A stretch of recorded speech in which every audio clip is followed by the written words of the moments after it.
다 같이 사도신경으로 신앙 고백하심으로 새벽 기도를 함께 드리시겠습니다. 나는 전능하신 아버지 하나님 천지의 창조주를 믿습니다. 나는 그의 유일하신 아들 우리 주 예수 그리스도를 믿습니다. 그는 성령으로 잉태되어 동정녀 마리아에게서 나시고 본디오 빌라도에게 고난을 받아 십자가에 못 박혀 죽으시고 장사된 지 사흘 만에 죽은 자 가운데서 다시 살아나셨으며 하늘에 오르시어 전능하신 아버지 하나님 우편에 앉아 계시다가 거기로부터 살아있는 자와 죽은 자를 심판하러 오십니다. 나는 성령을 믿으며 거룩한 공교회와 성도의 교제와 죄를 용서받는 것과 몸의 부활과 영생을 믿습니다. 아멘. 찬송가 384장 찬양하시겠습니다. 찬송가 384장입니다.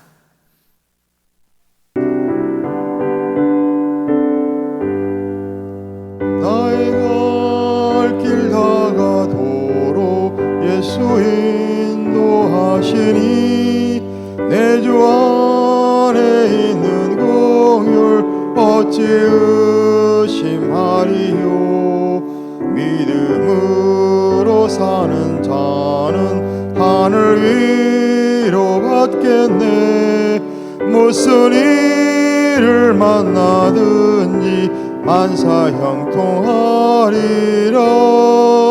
무슨 일을 만나든지 만사 형통하리라. 나의 갈 길 다가도록 예수 인도하시니 어려운 일 당할 때도 족한 은혜 주시네. 나는 심히 고단하고 영혼 매우 가라나.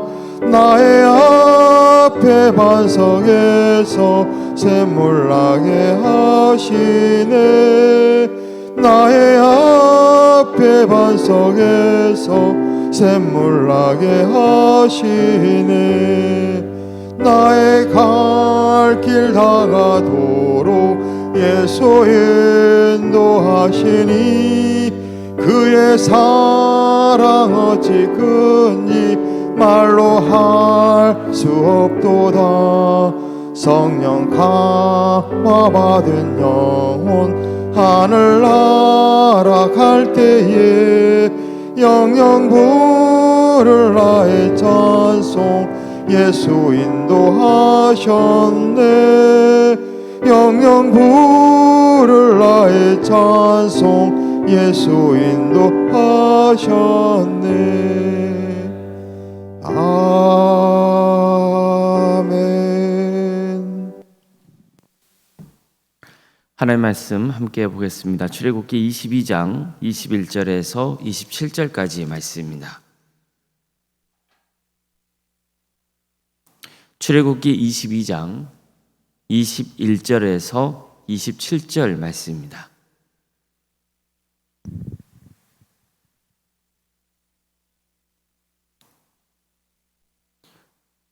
출애굽기 22장 21절에서 27절까지 말씀을 교독하시겠습니다. 너는 이방 나그네들 압제하지 말며 그들을 학대하지 말라. 너희도 애굽 땅에서 나그네였습니다. 너는 과부나 과를 해롭게 하지 말라. 내가 만일 그들을 해롭게 함으로 그들이 내게 부르짖으면 내가 반드시 그 부르짖음을 들으리라. 나의 노가 맹렬함으로 내가 칼로 너희를 죽이리니 너희 아내는 과부가 되고 너희 자녀는 과가 되리라. 내가 만일 너와 함께한 내 백성 중에서 가나안 자에게 돈을 구워주면 너는 그에게 채권자 같이 하지 말며 이자를 받지 말 것이며 내가 만일 이웃의 옷을 전당 잡거든 해가 지기 전에 그에게 돌려보내라. 그것이 유일한 옷이라. 그것이 그의 알몸을 가릴 옷인즉 그가 무엇을 입고 자겠느냐. 그가 내게 부르짖으면 내가 들으리니 나는 자비로운 자임이니라. 아멘. 오늘도 소개해드리며 하나님의 은혜를 간구하는 모든 성도님들의 삶의 자리마다 하나님께 친히 세우시고 또 다스리시는 도함교회 위에 하나님 은혜와 평강이 충만하시기를 주의 이름으로 축원합니다. 머리로 아는 지식과 직접 체험한 지식 중 어느 게 더 내 삶에 영향을 줄까요? 아무래도 직접 체험한 지식에 더 영향을 미치지 않을까 싶습니다. 부유하게 살아온 사람은 아무리 지식적으로 가난한 사람들의 형편을 안다 하더라도 직접 자신이 몸소 겪어본 그 가난의 체험을 넘어서기 어렵습니다. 아무리 자식을 낳는 게 큰 고통이라는 것을 남자들이 안다 하더라도 정말 고통스럽게 자식을 낳아본 여인의 체험과 어떻게 비교가 되겠습니까? 이스라엘 백성들은 애굽 땅에서 400년 동안 종살이를 하면서 온갖 핍박과 멸시를 당해야 했습니다. 땅 없는 서름을 제대로 겪은 겁니다. 애굽 사람들은 이스라엘 백성들의 인구가 기하급수적으로 늘어나자 두려움을 느낀 나머지 인구 억제 정책을 펼쳤습니다. 그 일환으로 강제 노역을 시켰고 사내가 태어나면 죽게 했습니다. 사내가 태어나면 날강에 집어 던져져야 했던 거예요. 그들이 애굽 땅에서 종으로 살아서 겪어야 했던 고통과 서름, 이루 말할 수 없었습니다. 그들은 피눈물을 흘리며 지내야 했습니다. 하지만 그들은 극적으로 애굽 땅을 나오게 됩니다.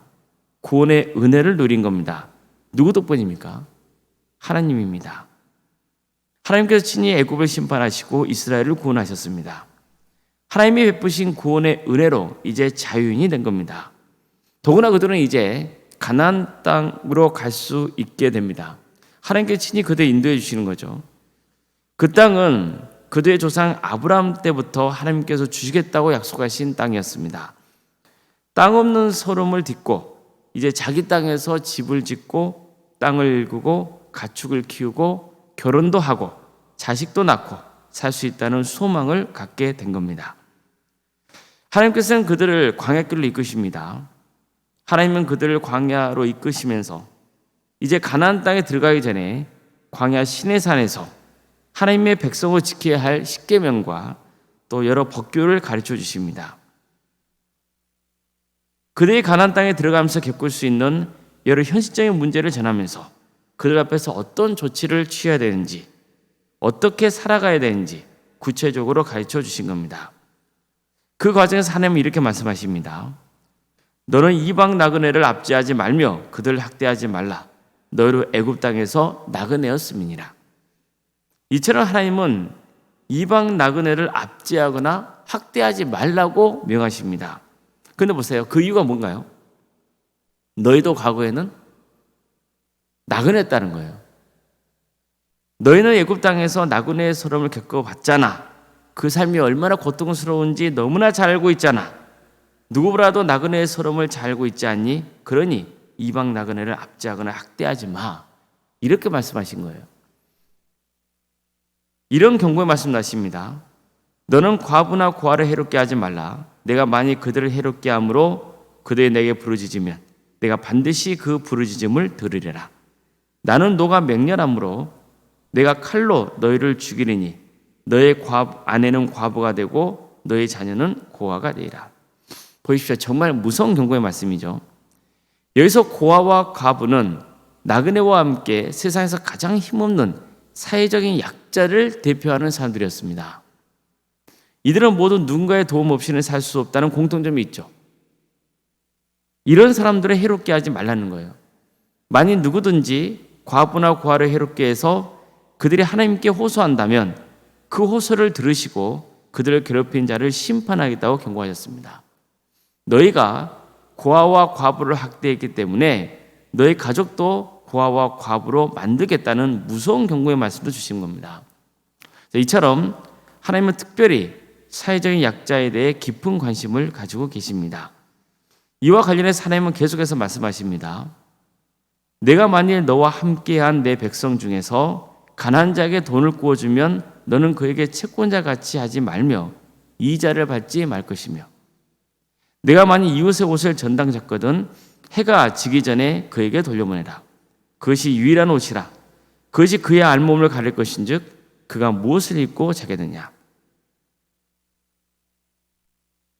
가난한 자에게 돈을 빌려줬으면 이자 받지 말라는 거예요. 또 이웃이 자기 옷을 전당 잡거든 해가 지기 전에 옷을 돌려주라는 거예요. 여기서 옷은 특별히 겉옷을 말하는 겁니다. 당시 백성들에게 겉옷은 외투의 기능 외에도 추운 밤에 담요나 이불 대용으로 사용되었습니다. 따라서 이 겉옷까지 맡겼다는 것은 그가 엄청나게 가난하다는 증거였고, 겉옷 없이는 추운 밤을 떨면서 지낼 수밖에 없는 처지였어요. 그래서 하나님은 옷 한 벌조차 취할 수 없는 이 가난한 사람을 박하게 대해서는 안 된다고 말씀하신 겁니다. 이처럼 하나님께서는 가난한 사람들을 긍휼히 여기고 또 자비를 베풀라고 말씀하세요. 하나님은 사람의 소유에 대한 권리보다도 사람의 생존을 더 우선시하십니다. 물론 하나님은 사람들이 소유하는 재물에 대해서 중요하게 여기세요. 그러나 그것보다 더 중요하게 여기는 것이 뭐냐면은 사람의 생명이란 말입니다. 재물보다 중요한 것은 사람의 생명이며 인권이라는 거예요. 그래서 정말 하나님의 말씀을 우리가 바르게 이해한다면, 무엇보다도 하나님의 심정을 우리가 잘 헤아린다면 반드시 성도는 생명을 존중하고 사람을 귀하게 여길 줄 알아야 되는 겁니다. 이런 사람은 사람을 멸시하지 않습니다. 하나님의 마음을 품는 사람은 가난한 자를 돌보고자 하는 마음도 품습니다. 돈이면 전부라는 탐욕에 빠지지 않습니다. 그래서 가난한 자에게 돈을 구워주더라도 이자를 받지 않습니다. 하나님은 이렇게 사회적 약자에 대해 깊은 관심을 갖는 이유를 밝히십니다. 나는 자비로운 자임이니라. 하나님은 자비로운 분이십니다. 그래서 우리도 이웃을 자비롭게 대해야 하는 겁니다. 사람의 본성은요, 타락했거든요. 그러다 보니까 내가 어려운 삶을 살았으면 같은 처지에 있는 사람들을 도와주고 배려해야 되는데 꼭 그렇지가 않은 겁니다. 내가 직장에서 상사 때문에 어려운 일을 겪습니다. 그런데도 내가 정작 그 위치가 되었을 때 부하 직원에게도 자기가 당한 것과 똑같이, 아니 그 이상으로 대하는 경우가 있어요. 자기보다 연약한 자들을 멸시하려는 경향이 있죠. 만약 하나님을 믿는 자녀인데도 이런 행동을 취한다면 그는 하나님이 자비로운 분이시라는 것을 모르고 있는 겁니다. 머리로는 알망정 사실 삶을 통해서 그걸 실천하지 않는 거니까 모르고 있는 거죠. 이런 행동을 얼마나 하나님이 미워하시는지를 알아야 됩니다. 약자를 보호하고 돌보고 배려하는 것은 하나님의 자녀가 취해야 할 마땅한 도리입니다. 하나님이 자비로운 분이시며 하나님께서 사회적 약자에게 깊은 관심을 가지고 계시기 때문입니다. 우리가 교회 생활에도 마찬가지입니다. 교회 생활할 때 나보다 좀 개적인 편이 어려운 사람들, 또 나보다 좀 힘들게 사는 사람들을 멸시해서는 절대로 안 되는 겁니다. 그런 사람들을 오히려 품어주고 베풀고 도와주려는 그런 삶을 교회에서는 실천해야 되는 거예요. 교회에서도 그런 실천의 삶을 살아가야 세상에서도 그런 삶을 살아갈 수 있는 거죠. 그래서 우리 교회도 어떤 경우에도 외적인 조건 때문에 차별당하거나 억압을 당하거나 배척을 당하는 그런 일이 있어서는 안 되는 겁니다. 아무쪼록 하나님의 은혜와 긍휼을 입은 성도로서 이웃에게 자비를 베푸고 이웃의 인격을 존중하고 또 배려하고 도울 수 있길 바랍니다. 그래서 하나님께 기쁨을 드리고 자신도 보람과 기쁨을 누리는 복된 삶이 되길 주님의 이름으로 축복합니다. 기도하시겠습니다. 사랑의 하나님 감사드립니다. 주님, 오늘도 우리에게 새로운 날을 허락해 주시고 하나님의 은혜 속에 살아갈 수 있도록 인도해 주셨습니다. 오늘 하루가 하나님께 영광 올려드리는 복된 하루가 되게 하여 주시옵소서. 사랑의 하나님, 인간이 타락해서 이기적이고 또 탐욕을 부리며 살아갈 때가 참 많습니다. 그러다 보니 가난한 자들을 멸시하고 어려움에 처한 자를 핍박할 때가 있습니다. 이런 우리의 연약한 모습을 주께서 긍휼히 주셔서 용서하여 주시고 하나님 믿는 자녀답게 자비로우신 하나님을 믿는 성도로서 이웃에게 자비를 베풀 줄 아는 복된 인생들이 다 될 수 있도록 주께 친히 함께하여 주시옵소서. 그래서 하나님께 받은 복을 또 세상으로 흘려보낼 수 있는 성도가 될 수 있도록 인도하여 주시옵소서. 도함교회를 세워주시고 지금까지 함께해 주신 그 크신 에 감사를 드립니다. 도함교회의 주인이 사람이 아니라 하나님이신 것을 항상 되새기게 하고 하나님이 자비로우신 분이십니다. 그 자비로우신 하나님 믿는 도함교회 성도로서 우리 교회가 어려운 이웃을 돌아보고 섬길 수 있는 교회가 될 수 있도록 인도하여 주시옵소서. 복음으로 하나 되게 하시고 또 사랑으로 하나 되는 거룩한 교회가 되게 하여 주시옵소서. 세상을 선교하는 교회가 될 수 있도록 인도하여 주시옵소서. 구원의 방주가 되게 해주셔서 많은 문 영혼들이 이 교회를 통해서 예수님을 믿고 끝까지 구원의 길을 가는 복된 일들이 있게 하여 주시옵소서. 낙심하고 절망한 자 없도록 도와주시며 동역자들을 많이 보내주셔서 함께 힘을 모아서 하나님 나라에 선신할 수 있는 복된 교회가 될 수 있도록 주께서 친히 인도하여 주시옵소서. 어려움에 처해 있는 우리 성도들이 있습니다. 주님께서 도와주시고 함께하여 주시옵소서. 위암으로 또 유방암과 혈액암과 자궁암으로 또 폐렴으로 당뇨로 심부전증과 협신증으로 갑상선과 소화압의 장애로 또 공황장애로 난청으로 중독으로 치매로 대상포진으로 또 포도막염으로 또 기관지의 영향으로 사고를 해서 다쳐서 또 치료받고 있고 또 회복을 바라고 있는 성도들이 있습니다. 또 수술을 앞두고 있는 가정도 있습니다. 주님께서 도와주시고 함께하여 주셔서 은혜 중에 치유되고 회복되는 역사가 있게 하여 주시옵소서. 어려움에 처해 있는 성도들 한 사람 한 사람 그 이름을 기억하여 주시고 형편을 주께서 아시오니 가장 좋은 길로 인도하여 주시옵소서. 객지에 나가 있는 성도들이 있습니다. 학업으로 또 직장으로 또 군복무로 또 여러 일 때문에 해외에 나와 있는 우리 성도들이 있사오니 주님께서 그들을 안전을 지켜주시며 복의 복을 더하여 주셔서 무사히 삶을 살아갈 수 있도록 인도하여 주시고 또 그곳에서도 예배자의 삶을 살아갈 수 있도록 친히 함께하여 주시옵소서. 자녀 잉태를 바라는 가정들이 있습니다. 그 가정을 복되게 해주시고 또 자녀의 출산을 앞두고 있는 가정들도 있사오니 의료진 출산을 잘 마칠 수 있도록 주께서 함께하여 주시옵소서. 우리에게 주어진 자녀손들 그들에게 하나님의 충만하신 은혜를 보이셔서 주어진 은사와 달란트로 섬길 수 있도록 도와주시고 또 신앙이 깊어져서 하나님의 영광을 위해서 살아갈 수 있도록 인도하여 주시옵소서. 우리 청년들 취업과 결혼을 위해서 준비 중에 있사오니 그들에게 세임 주셔서 그들 일할 수 있는 자리를 허락해 주시고 또 때가 되면 결혼시켜 주셔서 믿음의 가정으로 세워져 갈 수 있도록 인도하여 주시옵소서. 우리 성도의 사업장과 직장의 자리를 지켜주십시오. 주님께서 함께하여 주셔서 하나님의 영광을 위한 사업장과 직장의 자리가 될 수 있도록 주께서 진히 함께하여 주시옵소서. 우리에게 여러 부서를 하시며 감사드립니다. 각각 맡은 부서를 섬기고 있는 우리 성도들 한 사람 한 사람 그 이름을 기억하여 주시고 하나님 영광을 위해서 살아갈 때 하나님 충만하신 은혜를 채워주시옵소서. 청년부 수련회와 붕회를 앞두고 있습니다. 우리 청년들 주님께서 함께하여 있어서 그대의 삶 가운데 동행하여 주시고 이 기회를 통하여서 신앙에 자라는 역사가 있도록 도와주시옵소서. 또 붕회를 통하여서 우리 성도들의 신앙에 자라는 역사가 있게 하여 주시옵소서. 올롬생과 사모님 성령 충만케 하여 주시고 세상에서는 평안의 축복을 보여주시며 믿음의 명가로 세워가는 귀한 가문 될 수 있도록 도와주시옵소서. 우리 직분자들 한 사람 한 사람 그 이름을 기억하여 주시고 맡겨진 직분이 충성되게 잘 감당하여서 하나님께 기쁨이 누릴 수 있도록 인도하여 주시옵소서. 우리 교회의 성령 충만한 예배가 되기를 소망합니다. 오늘 수요일 밤 예배에 많은 성도들이 모여서 하나님의 예배하는 역사가 있게 하여 주시고 그 예배 중에 치유와 회복의 역사가 있게 하여 주시옵소서. 이 나라를 기억하여 주시옵소서.